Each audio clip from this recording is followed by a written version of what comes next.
Okey, Assalamualaikum dan selamat pagi. Hari ini kita sambung lagi dengan kajian tindakan kita. Okey, pada hari ini kita nak bincangkan dengan kaedah kajian kita yang akan kita tulis dalam laporan kajian tindakan kita.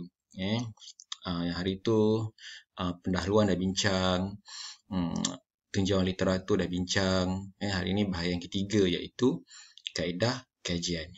Okey, sebelum tu kita ulang kaji dulu berkenaan dengan tajuk berkenaan dengan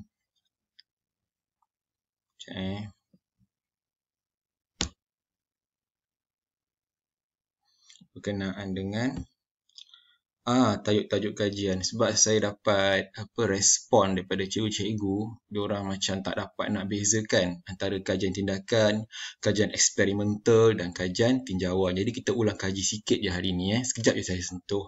Okey, kalau tengok tajuk yang pertama ni cikgu, pembelajaran berasaskan peta Eyting dalam meningkatkan pencapaian dan minat pelajar tingkatan 4 bagi topik ikatan ion. Okey, kalau tajuk macam ni ia adalah kajian tindakan di mana ia hanya melibatkan satu kumpulan rawatan sahaja. Di mana kumpulan rawatan A kita bagi dia ujian pra, lepas tu kita bagi rawatan kita iaitu peta Eyting ni tadi.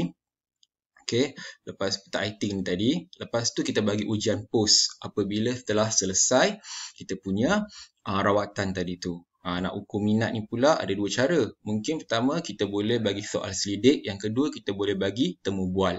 Okey, kalau kita tengok pula kajian eksperimental yang nombor 2 ni. Ni nombor 2 ni, kesan pendekatan peta Eyting terhadap pencapaian dan minat. Yang ini adalah kajian eksperimental, cikgu. Bila kajian eksperimental, kita kena ada dua kumpulan. Satu kumpulan rawatan, satu lagi kumpulan kawalan. Kumpulan kawalan ni kita bagi dia pembelajaran secara tradisional ataupun konvensional. Jadi kena buat perbandingan antara kumpulan A dan juga kumpulan B. Jadi dia punya analisis statistik dia berbeza dan reka bentuk kajian dia juga berbeza sedikit dengan kajian tindakan, cikgu. Beza sikit dengan atas ni. Okey, tajuk yang ketiga ni, tahap kompetensi dan minat pelajar terhadap pembelajaran peta Eyting bagi pelajar tingkatan 4. Yang ni kajian tinjauan, cikgu. Bila kajian tinjauan, biasanya kita akan bagi soal selidik kat dia dan kita ukur tahap kompetensi dia dan juga tahap minat dia. So nampak jelas, cikgu, ketiga-tiga tajuk ini berbeza dari segi reka bentuk kajian yang tadi, cikgu. Okey, baru kita masuk tajuk yang kita nak belajar hari ni, cikgu. Okey, yang kita nak belajar hari ini adalah berkenaan dengan elemen yang perlu kita tulis dekat dalam bahagian penulisan kita, bahagian kaedah kajian. Okey, kat sini tajuk yang contoh yang saya letak kat sini, pembelajaran berasaskan peta Eyting dalam meningkatkan pencapaian dan minat pelajar tingkatan 4 bagi topik ikatan ion. Okey, kajian tindakan, tajuk inilah saya bagi contoh, cikgu. Okey, reka bentuk. Reka bentuk kajian kita kena letak persempelan, tempoh masa kajian, instrumen, kaedah pengumpulan data dan juga kaedah analisis data. Okey, pertama sekali saya sentuh dengan reka bentuk kajian. Okey, cikgu buat ayatlah dalam bentuk perenggan, cikgu. Okey, reka bentuk kajian tindakan ini melibatkan ujian pra dan juga ujian post. Okey, reka bentuk kajian tindakan yang dipilih kat sini. Okey, boleh tambah-tambah lagi, cikgu. Tengok dekat dalam contoh-contoh yang saya pernah bagi. Okey, yang kedua adalah persempelan. Okey, persempelan ni cikgu boleh terangkan sampel mana yang kita ambil. Pertama sekali, sampel yang kita ambil adalah sampel sekolah daripada SMK Pandan Indah, iaitu sekolah di PPD Ulangat, berada di zon Ampang. Okey, lagi satu sampel kajian yang kita pilih adalah pelajar tingkatan 4. Contoh saya nak pilih 4 alfa. Yang mempunyai 30 orang pelajar yang terdiri daripada 15 lelaki-lelaki dan 15 perempuan. Lepas tu tulis kat itu, murid ini berapa usia dia? 16 tahun. Kita cerita sikit pasal sampel kajian kita. Lepas tu yang ketiga adalah tempoh masa kajian. Berapa lama kajian tindakan kita ambil? Biasanya 8 hingga 13 minggu. Yang saya baca tu dia kata tempoh yang terbaik 8 hingga 13 minggu. Yang ni pandai-pandai cikgu adjust sikit lah. Okay, hari pertama kita buat apa? Okay, instrumen. Instrumen ni adalah soalan kita. Jadi, okay, instrumen. Instrumen ni adalah alat atau alat pengukuran kita. Okay, contoh kalau kat sini nak ukur pencapaian, saya bagi soalan berkenaan dengan ikatan ion ni. Ujian pra dengan ujian post, soalan dia perlulah selaras. Okay, dia perlulah sama, pemberat dia kena sama. Mungkin kalau cikgu nak tukar soalan ujian pra lain, post lain, tapi pastikan ia standard. Dia mempunyai paras kesukaran dia adalah sama. Tapi kalau boleh biarlah soalan itu sama tetapi berbeza kedudukannya tadi. Okay, biarlah sama, bagi nampak dia selaras. Cikgu instrumen dia. Kalau yang minat ni pula, okay, pertama sekali instrumen kita boleh bagi dia soal selidik. Soal selidik, nak tengok dia minat dia macam mana terhadap peta iting ni tadi.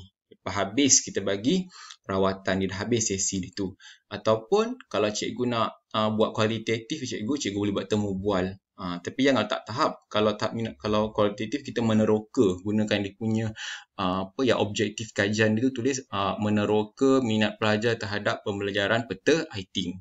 Tukar kat situ yang tulis mengenal pasti. Kalau mengenal pasti, kita guna soal sidik. Cikgu. Okey, masuk kaedah pengumpulan data. Macam mana kita buat pengumpulan data? Okey, mula-mula kita buat apa? Kita bagi ujian pra kat dia. Dah bagi ujian pra, lepas tu pelajar-pelajar ni kita bagi rawatan kat dia. Macam mana rawatan dia? Okey, kita ajarlah. Macam situasi saya ajar dia peta iting ni tadi untuk tajuk topik ikatan ion. Selama berapa minggu? Mungkin saya nak letak 6 minggu saya ajar. Topik sudah tu, dah habis selesai, saya pun bagi kat dia ujian post pula. Lepas tu, dan juga soal selidik pasal tahap minat. Tapi kalau saya tak ada soal selidik, saya nak guna kualitatif, saya gunakan temu bual kat dia. Saya kata kat dia, adakah awak suka belajar guna kaedah peta iting ni? Kalau budak tu kata, ya. Tanya lagi, kenapa? Bertanya pula, apa kelebihan guna peta iting ni? Tanya kat dia, kita congkel dia punya pendapat. Cikgu sampai dapat saturated, maksud saya tepu lah. Dia punya jawapan yang tepu daripada pelajar. Dah padat jawapan dia, cikgu. Okey, seterusnya kita terangkan kaedah analisis data. Okey, kita bagi tahu itu kaedah analisis data kita. Okey, mungkin bagi yang pencapaian ni tadi kita boleh analisis deskriptif, iaitu melalui kita cari mean dia. Ujian pra yang macam hari tu kita punya objektif kajian itu mengenal pasti tahap ujian pra, yang mula ujian pra pelajar ni tadi kan. Yang tu kita pakai analisis deskriptif, kita tengok mean dia. Lepas tu pula mengenal pasti tahap pencapaian bagi ujian post, deskriptif lagi. Tapi yang ketiga tu kita nak mengenal pasti perbezaan tahap pencapaian pada ujian pra dan juga ujian post. Okey, yang itu biasanya kita pakai analisis inferensi. Okey, kita gunakan ujian T bersandar sebab dia kumpulan yang sama. Tapi bila saya dah bincang dengan pengetua hari tu, sebab itu kena pakai SPSS, cikgu kena pakai. Jadi ada cikgu-cikgu dia tak ada software SPSS tu. Pengetua kata cukuplah kita bandingkan mean dia pada ujian pra dengan ujian post, bandingkan dia, peningkatan yang berlaku, perbezaan antara ujian post dan juga ujian pra. Okey. Untuk tahap minat tadi macam biasa, analisis deskriptif, mean dia tahap minat kalau bagi soal selidik. Kalau temu bual, okey, yang tu pakai analisis kualitatif lah. Kita tengok analisis tema. Cikgu. Okey, itu sahaja cikgu untuk hari ini pasal kaedah kajian yang perlu kita tulis dekat kita punya laporan kajian tindakan. Okey, cikgu, kalau ada masalah boleh WhatsApp saya. Terima kasih.